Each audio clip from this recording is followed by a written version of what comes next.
की। भारत माता की। भारत माता की। वंदे। नमस्ते। bonjour।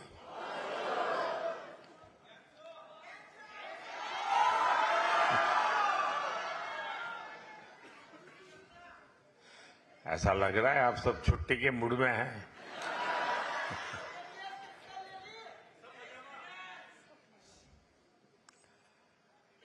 साथियों, ये पेरिस शहर लाइट्स का शहर है। ये रंगों का शहर है।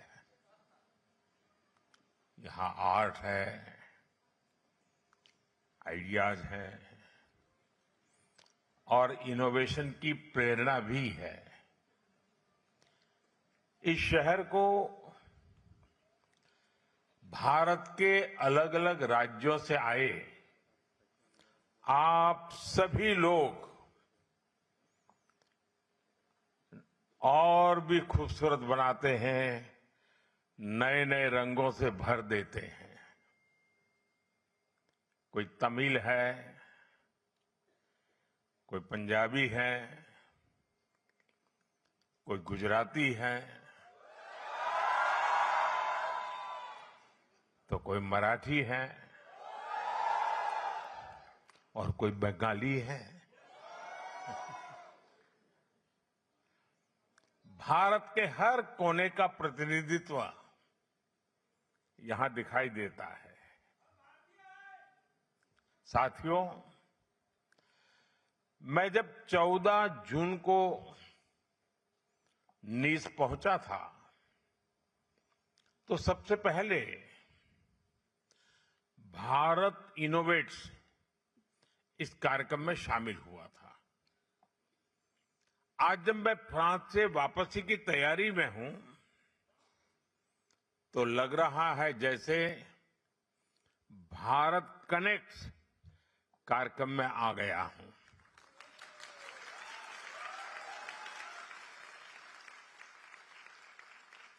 फ्रांस में रहने वाले आप लोगों ने 21वीं सदी के भारत फ्रांस रिश्तों को जिस तरह कनेक्ट किया है वो हमारी स्ट्रैटेजिक पार्टनरशिप की बहुत बड़ी ताकत बन रही है। मैं आप सभी के लिए भारत से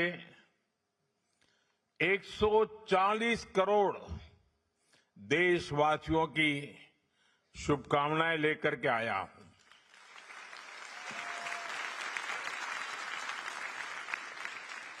इस आत्मीय स्वागत के लिए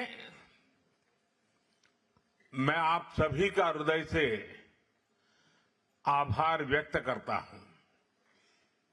साथियों, आज मैं ऐसे समय में फ्रांस आया हूं जब कुछ ही दिन पहले हमारी सरकार के 12 वर्ष पूरे हुए हैं।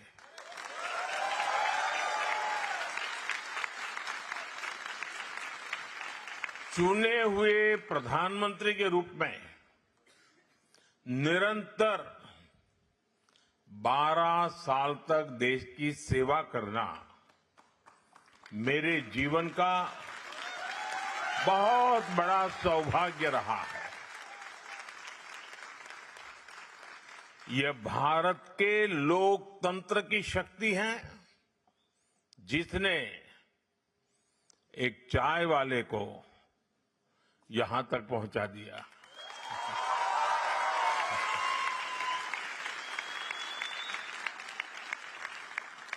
साथियों, बीते 12 वर्ष 140 करोड़ भारतीयों के अद्भुत सामर्थ्य के रहे हैं।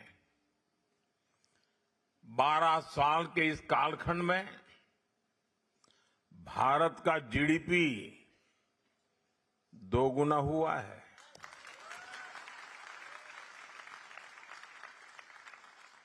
एयरपोर्ट की संख्या दोगुनी हुई है। यूनिवर्सिटीज की संख्या भी दोगुनी हो गई है। हाईवे कंस्ट्रक्शन की स्पीड 3 गुना बढ़ गई है और मेट्रो नेटवर्क 4 गुना बड़ा हो गया है। मैं आपको कुछ और फैक्ट दूंगा, इससे आप अंदाजा लगा पाएंगे कि भारत किस स्पीड और कितने बड़े स्केल पर काम कर रहा है। पिछले 12 वर्षों में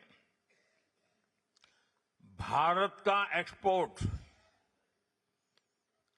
35 गुना यानी 35 टाइम्स बढ़ गया है।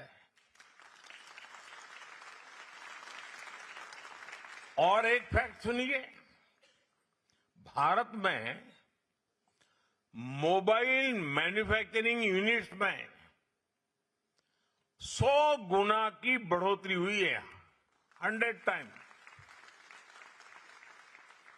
भारत अब दुनिया का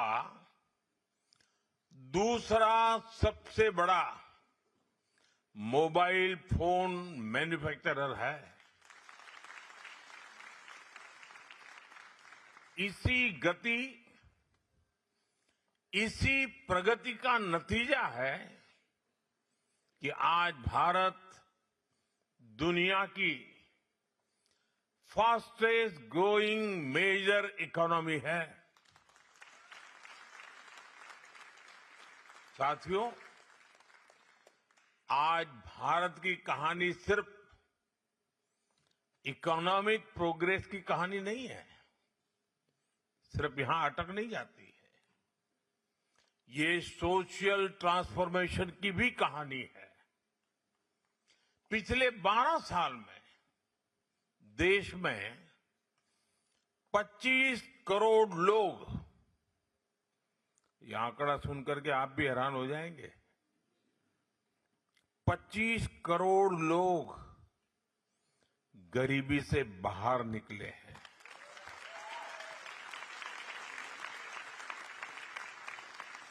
यानी एक ऐसी प्रगति जिसका लाभ समाज के अंतिम व्यक्ति तक पहुंच रहा है।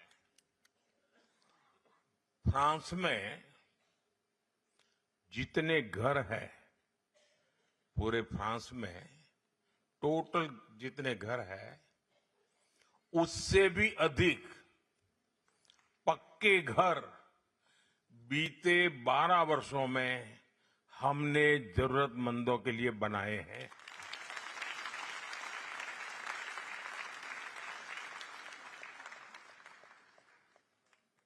अब हर परिवार के पास, गरीब से गरीब क्यों न हो, बैंक अकाउंट है। फाइनेंशियल इंक्लूजन एक सरकारी कार्यक्रम नहीं, बल्कि सामाजिक परिवर्तन का अभियान बना है। साथियों, इन 12 वर्षों की उपलब्धियों में एक उपलब्धि ऐसी भी है जिसे किसी आंकड़ों से या अंकों से नहीं मापा जा सकता। वह है 140 करोड़ भारतीयों का आत्मविश्वास।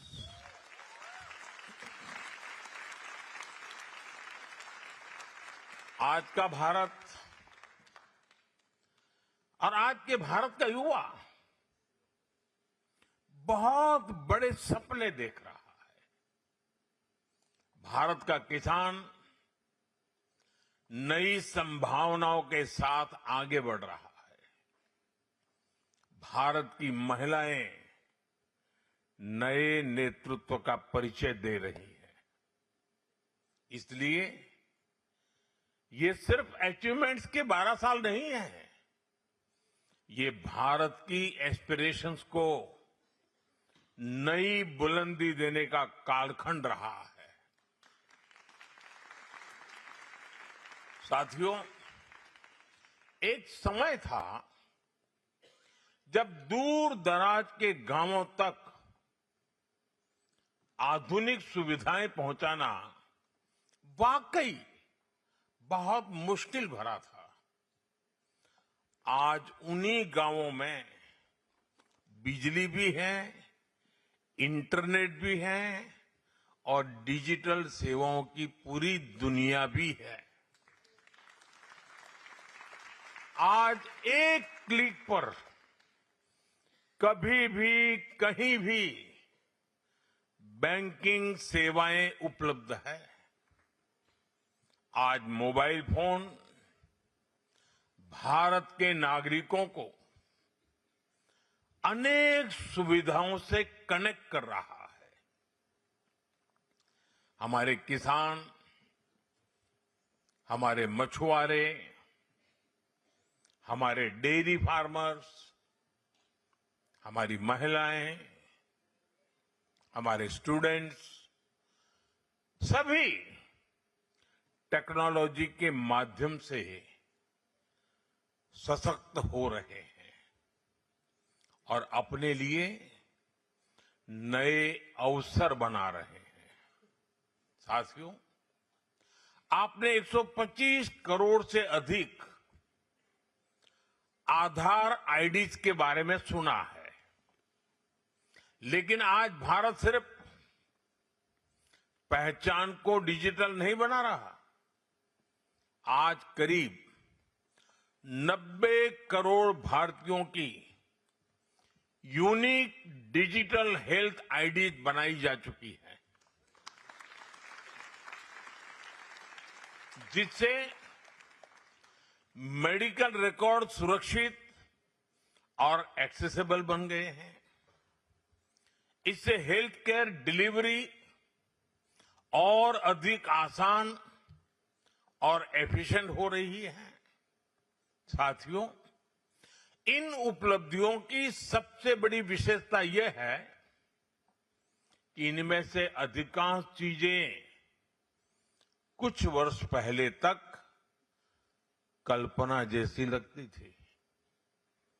कौन सोच सकता था कि गांव-गांव तक हाई स्पीड इंटरनेट पहुंचेगा? कौन सोच सकता था कि दूर सुदूर के गांव में भी क्यूआर कोड जीवन का हिस्सा बन जाएगा? गांव में कोई बहन ड्रोन से खेती करने में मदद करेगी, ये भी असंभव लगता था। लेकिन आज यह सब भारत के करोड़ों लोगों के जीवन का सामान्य हिस्सा बनता जा रहा है। और आपको गर्व होगा साथियों, यही नए भारत की पहचान है। जो कभी सपना था, वो आज सच्चाई है। जो कभी नामुमकिन लगता था, वो आज मुमकिन हुआ है। और ये करने के पीछे सबसे बड़ी ताकत क्या है? किसकी वजह से सब संभव हुआ है?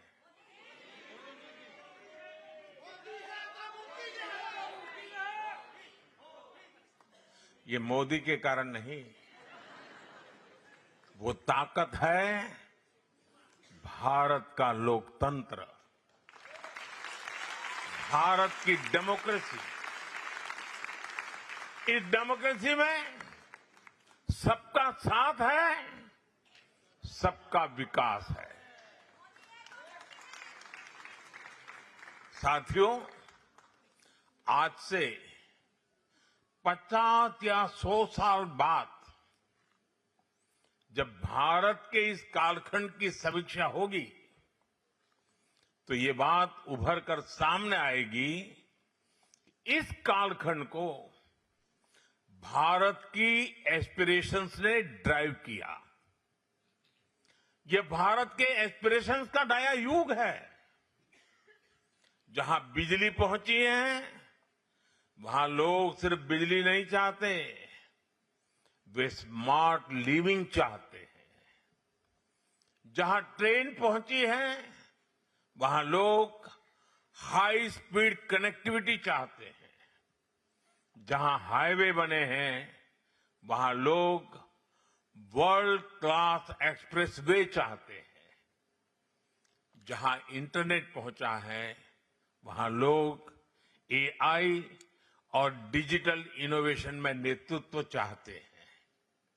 यानी आज भारत के लोग अपने जीवन को भी नेक्स्ट लेवल पर ले जाना चाहते हैं और भारत को भी नेक्स्ट लेवल पर ले जाना उनका मकसद है, उनका संकल्प है, उनके सपने हैं।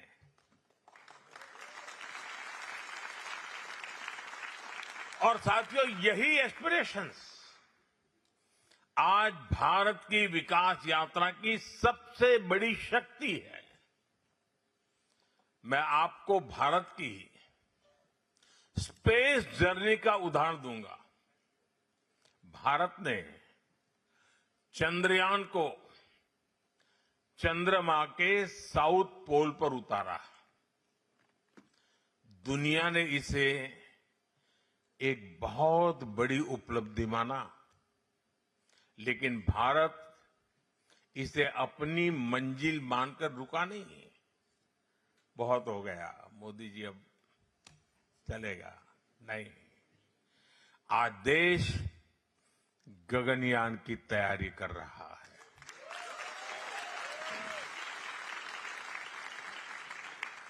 आज भारत अंतरिक्ष में अपना स्पेस स्टेशन बनाने की दिशा में आगे बढ़ रहा है।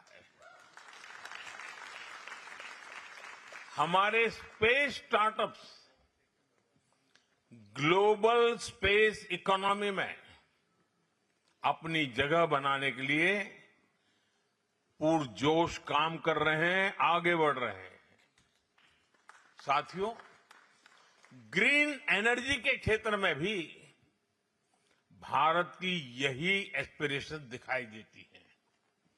सोलर पावर में भारत की उपलब्धियों की दुनिया भर में लगातार चर्चा हो रही है, लेकिन भारत अगली छलांग की तैयारी कर रहा है। ग्रीन हाइड्रोजन में बड़े निवेश हो रहे हैं। एडवांस न्यूक्लियर एनर्जी पर तेजी से काम हो रहा है। आपने भारत के फास्ट ब्रीडर न्यूक्लियर रिएक्टर से जुड़ी प्रोग्रेस के बारे में भी जरूर सुना होगा। ये भारत के न्यूक्लियर एनर्जी लैंडस्केप में क्रांतिकारी परिवर्तन करने का ये बहुत बड़ा अचीवमेंट हमारे साइंटिस्टों ने किया है। साथियों, आज का भारत भविष्य का पूरा इकोसिस्टम बना रहा है। भारत एक साथ हर उस क्षेत्र में निवेश कर रहा है जो आने वाले दशकों की दिशा तय करेगा। अभी आपने कुछ दिन पहले ही देखा है, नीस में भारत इनोवेट्स का एक आयोजन किया।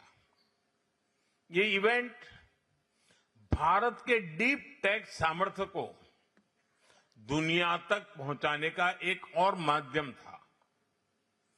इसमें भारत के 120 डीप टेक स्टार्टअप्स उपस्थित थे। भारत इनोवेट्स में करीब 1400 B2B मीटिंग हुई है। कई स्टार्टअप्स के लिए इन्वेस्टमेंट कमिटमेंट्स आगे बढ़ी, कॉमर्शियल ऑर्डर्स के लिए रास्ते खुले,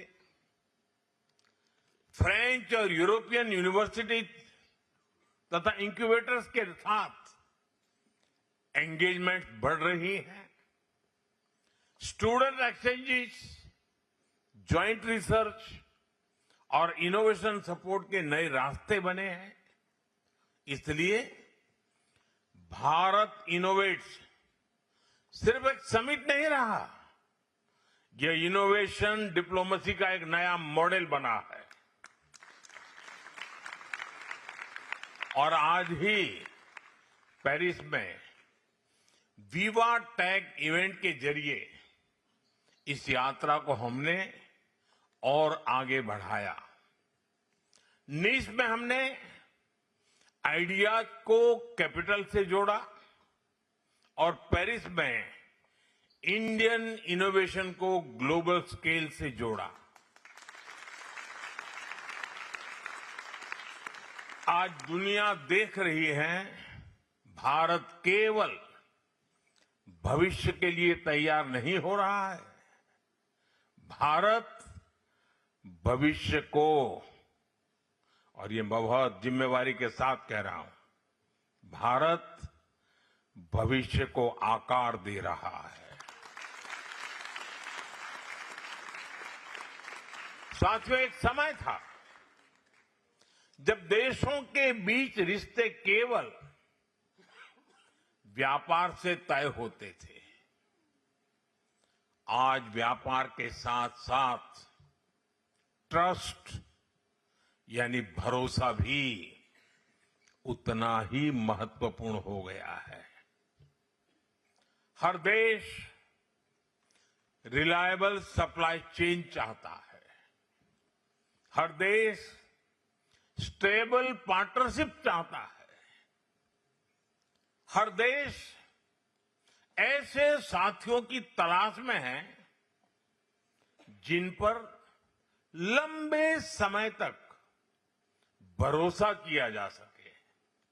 और ऐसे समय में भारत विश्व में एक ट्रस्टेड पार्टनर के रूप में उभर रहा है।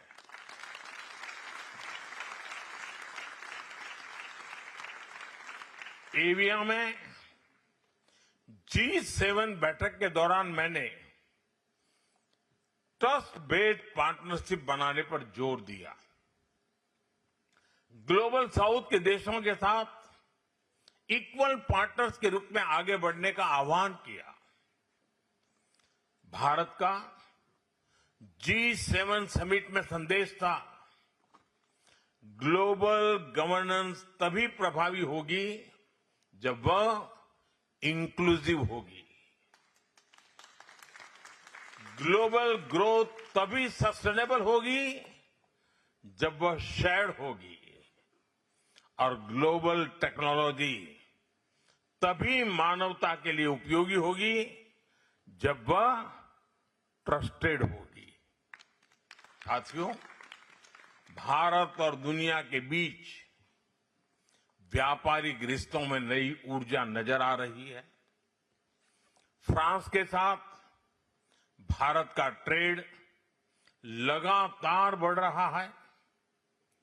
पिछले कुछ वर्षों में भारत ने दुनिया के अनेक देशों के साथ फ्री ट्रेड एग्रीमेंट्स किए हैं। यूरोपियन यूनियन हो, यूनाइटेड किंगडम हो, दुनिया के हर देश, हर रीजन के साथ भारत समझौते कर रहा है। अगले महीने से भारत और यूके के बीच ट्रेड एग्रीमेंट भी लागू हो जाएगा। यह एग्रीमेंट भारत के फार्मर्स, वर्कर्स और इनोवेटर्स को अनेक नए अवसर प्रदान करेगा। साथियों, आज दुनिया अनसर्टेनिटी और डिसरप्शन के दौर से गुजर रही है। ऐसे समय में भारत और फ्रांस की साझेदारी विश्वास, स्थिरता और सहयोग का एक मजबूत स्तंभ बन रहा है। इस वर्ष हमने भारत और फ्रांस के संबंधों को स्पेशल ग्लोबल स्ट्रेटेजिक पार्टनरशिप का दर्जा दिया था। नीस में मेरे मित्र प्रेसिडेंट मैक्रो और मैंने हमारे संबंधों को फोर्स फॉर ग्लोबल गुड बनाने पर चर्चा की। डिफेंस से लेकर स्पेस और न्यूक्लियर तक, एआई और क्रिटिकल मिनरल से लेकर हाई स्पीड रेलवे तक, हर क्षेत्र में हम मिलकर आगे बढ़ेंगे। साथियों, सोलर एनर्जी हो या एआई के क्षेत्र में सहयोग हो, भारत और फ्रांस मिलकर ऐसे समाधान विकसित कर रहे हैं जो पूरी मानवता के हित में है। पिछले वर्ष पेरिस में और इस वर्ष दिल्ली में हमने एआई समिट को को-चेयर किया। अब हम साथ मिलकर अगले वर्ष तृष्णा सैटेलाइट को लॉन्च करने जा रहे हैं। ये तृष्णा सैटेलाइट जो विश्व में फूड और वाटर सिक्योरिटी सुनिश्चित करने में योगदान देगा। और साथियों, यह सभी गवर्नमेंट टू गवर्नमेंट पहलों में आप सभी का योगदान बहुत महत्वपूर्ण है। ये आप हैं जो भारत और यूरोप के बीच सबसे मजबूत सेतु है।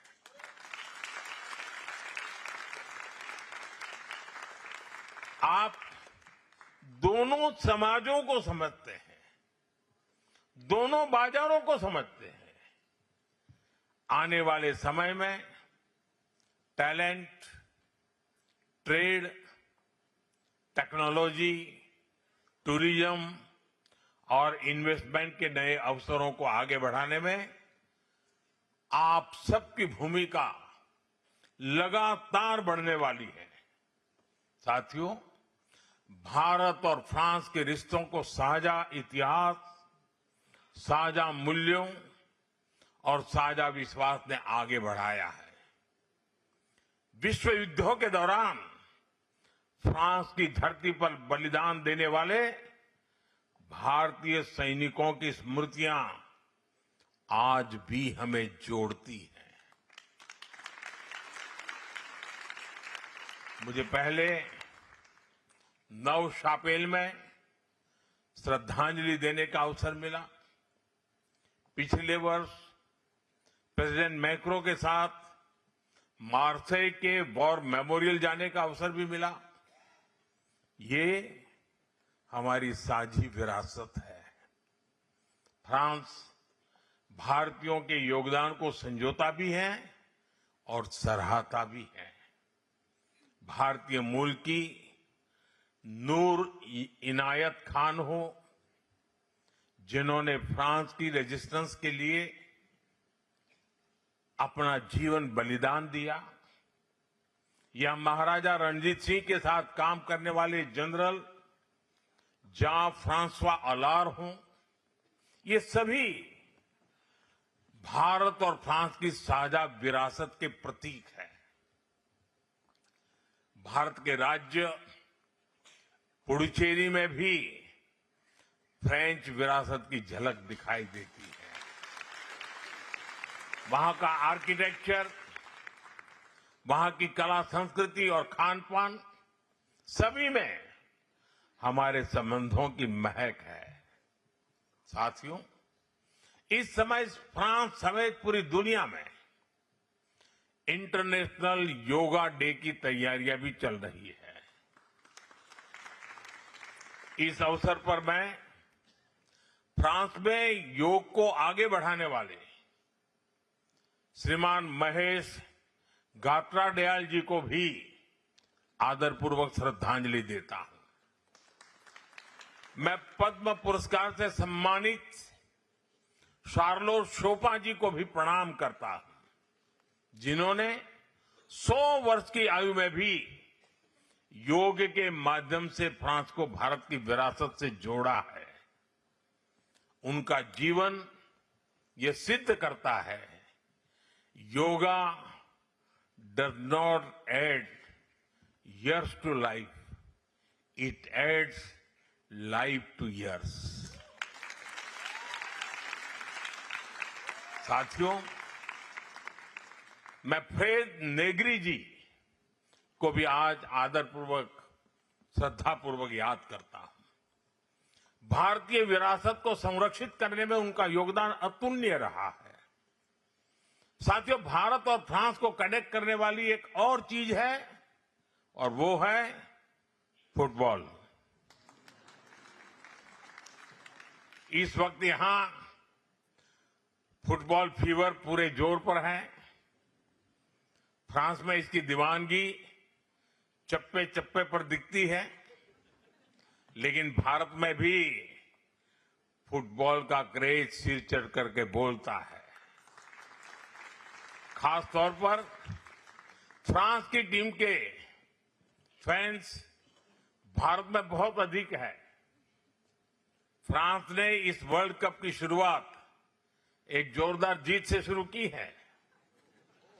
मैं फ्रांस की टीम को बहुत बहुत शुभकामनाएं देता हूं। साथियों, जाने से पहले आप सभी के लिए कुछ और अच्छी खबरें भी मैं लेकर के आया हूं, वो आपके लिए है।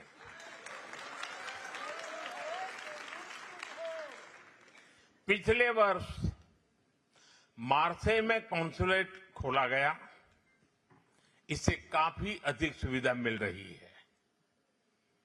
कुछ हफ्ते पहले इंडियन नेशनल्स के लिए फ्रेंच एयरपोर्ट्स पर वीजा फ्री ट्रांजिट की व्यवस्था शुरू हो गई है।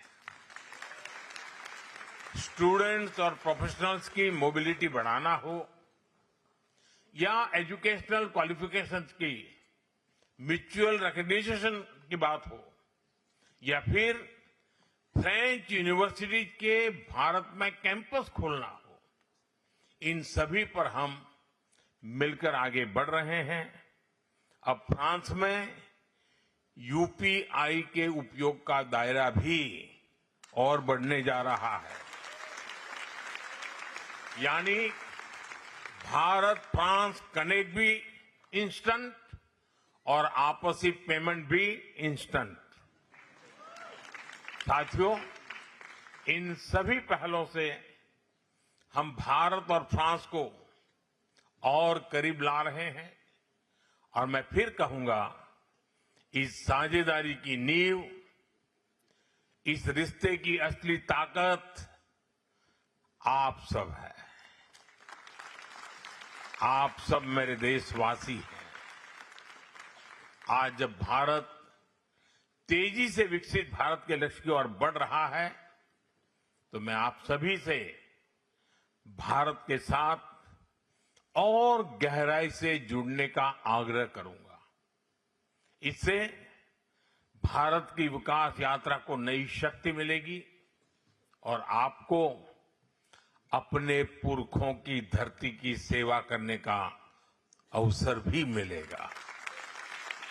इन्हीं शब्दों के साथ आप सभी के प्रेम, आपके उत्साह और इस आत्मीय स्वागत के लिए मैं एक बार फिर आप सभी का हृदय से बहुत बहुत आभार व्यक्त करता हूं।